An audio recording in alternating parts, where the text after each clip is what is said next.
And we're live. Good morning, good afternoon, good evening, wherever you happen to be on this fine Monday. My name is Scott, and with me, as always, is TRINA, author of Hope for the Flowers. You have had an exciting week last week, yes, and then you also have some other news to talk about in terms of climate change and related. So let's get right into the program, please, I TRINA. feel so rich, Scott, in so many ways. Not rich financially, but rich in the ways that for me count the most.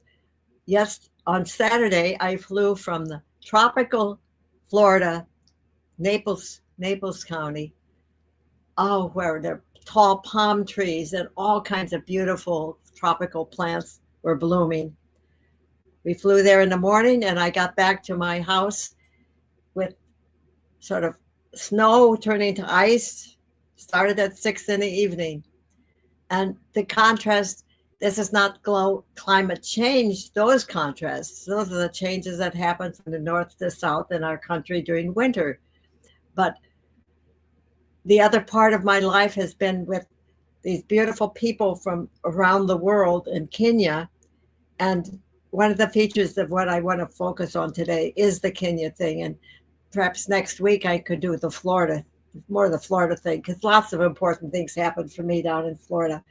I learned a lot about myself. I learned a lot about my way of making very small, detailed things much more important than they need to be, and maybe to let go of a few things, which is an important thing for me to let go of at 93. But it was a great time for me down in Florida. But I want to feature on the conversations that I'm able to be having across the world, particularly in East Africa, with Kenya and Zimbabwe and Mozambique sometimes, and Uganda sometimes, and South Africa too, every time practically. So I'm part of this international group called the Grail, and it's been truly a beautiful thing to discover the riches we can share with one another, because one of the features of the modern world is that we have an American influence that's so huge that the things that are happening here with our political system, and extremely right at the moment, are affecting the whole world. It's not just us that gets affected. And what I see also, since I have the privilege of talking to real human beings active in local situations in these other countries, I see how their native wisdom should impact the world. And that's one of the privileges that I feel I need to bring to the so-called developed world, because we are not developed in comparison to some of the wisdom that's in some of these people. Like in Sarah's mother, who in her wonderful garden is able to use manure fertilizer type of thing and keep it sort of damp enough that she can continue to grow things, while around her most people are using fertilizers which give abundant crops in the first year and seem very fast and efficient and well worth the extra money and everything. But we know from the past experiences, like in India and people who have used it, that in so doing, the soil is killed, all the beautiful microorganisms that help keep life in the soil and keep plants growing, and then can utilize the carbon that is sequestered into the soil, and it makes it available for the plants and the next generation. These things stop happening, and the soil becomes dead in a year or two. And so the beautiful productivity that fertilizers and genetically engineered foods seem to give in the beginning no longer are giving them anymore. And yet I see that Africa has been polluted by these patented seeds and these approaches that are claimed to make the world better and more productive, and it has not proved that way at all. So Scott, I'm so aware of this. I was working at this stuff for Africa 20 years ago, and now I find the results of it there is all around. Sarah's mom are these genetically engineered plants and fertilizers approached because it seems faster. And there's drought and there's flood in Kenya, both drought and flood. Drought most of the time, but then the flood in Nairobi. And we're going to hear a little bit from Sarah about some of these things. And so Sarah is a very educated person, as you will hear, and she's on Kenya television, which was, you see, the look of it looks like NBC or something. So, Scott, maybe you want to roll any one of those Woman who ones, was not the tree stable ones, so in much the business other. or maybe in farming wakes up the following day because of climate change as a vulnerable person because her farm is flooded. She can no longer do the agriculture that she used to do. She can no longer produce food for her small family. A child who was continuing with her education wakes up in the morning and finds that her school is the shelter for people or communities who have been affected by the climate change. And so this child's education cannot continue because she has to wait. The road that leads to her school or his school is flooded. They cannot go to school. This old person in the village and even in the city who is sick wakes up to a new climate change challenge. They are affected economically, and if we rate most of the population of the old people in Kenya, most of them live in the village, most of them depend on livestock and farming. So they wake up and this livestock is not there. So this one takes us from one level of poverty to another level, and it's even worsening, something that is not expected. That she's referring in that clip to flooding. And perhaps you know that Kenya and Nairobi in the major city, not the whole country, but was badly, badly flooded this year, where all those things took place. Schools were closed, everything was closed. Nobody could get any place, and nobody could get food in the city. So, Scott, you want to roll another one, whichever one comes up for you? We are preaching about planting trees, but they are cutting trees and planting kiosks near the schools. So what does that one mean? What are we really doing? So these effects are all over. They're affecting those ones in school. They're affecting those in the city.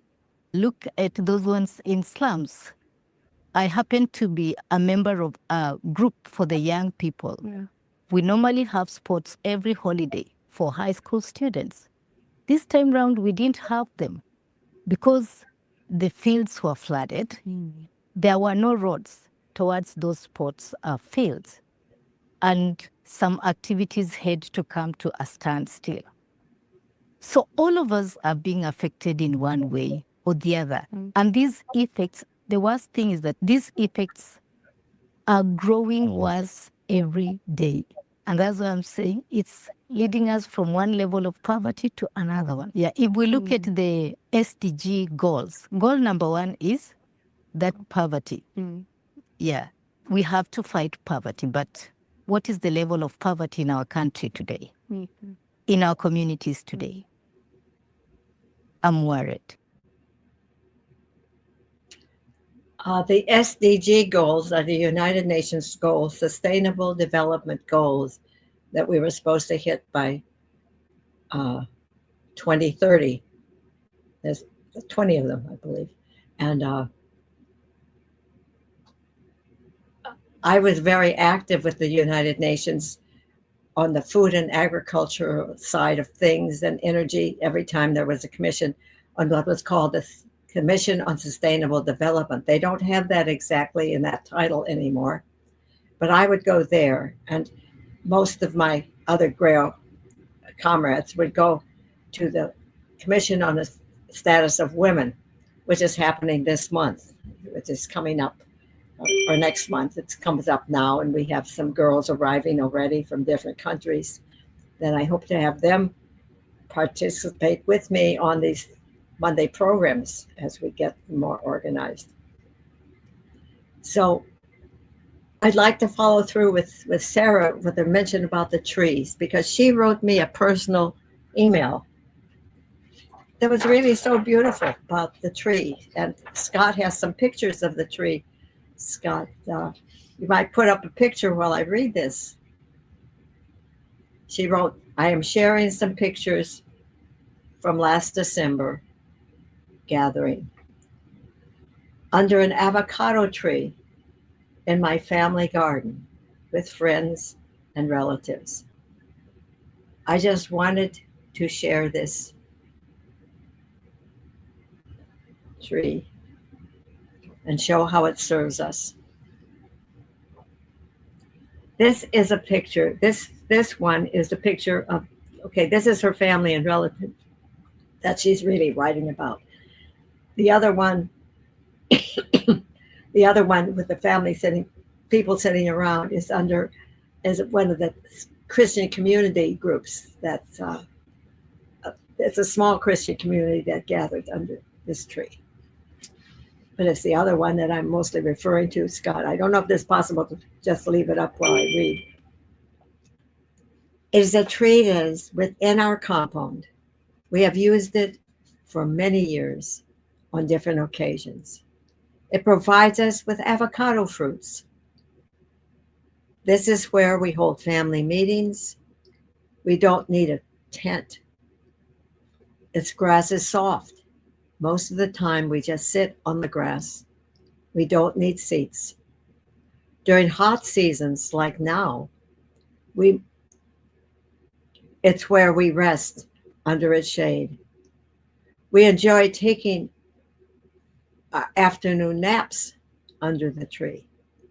Goats and cows and chickens also rest under the tree. It is a multi-purpose tree.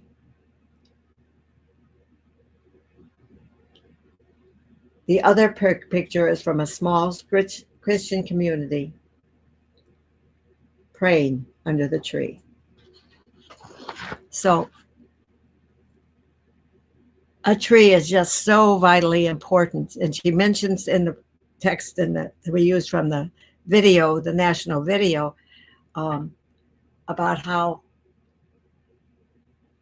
they're cutting down the trees near the schools. And trees, of course, provide so many environmental protections, but besides shade and other things, that helps hold the water in the soil. It helps with making home for various creatures in its branches and providing food and kindling and things that are needed all the time. So these indigenous wisdoms, which we have to learn from Africa and from our native people. This is where we need to go. And we seem to be going the opposite direction, feeling that technology will save the day, AI will save the day, artificial meat will save the day. And it's just a wonderful new article on a wonderful program. I recommend all of you check it out, because boy, the riches of these different articles in their newsletter. This is organicconsumers.org. Organicconsumers.org. Just look it up and just look at some of those articles. This headline article in this week's Organic Bites, their newsletter, is about the dangers of fake meat, the dangers to us of fake meat, which is what Bill Gates and others want us to go to, and claiming that it will help with the global warming problem by not having cows fart so much, and with methane, which is a global bad gas. But by the way, cows and animals do not produce that kind of program so much if they are fed their natural grasses. When cows are fed genetically engineered corn and soy, which is the typical feed for them, they do not digest it easily, and they do fart much more. So and there's a desire to get rid of all meat production on the basis of global warming by these people.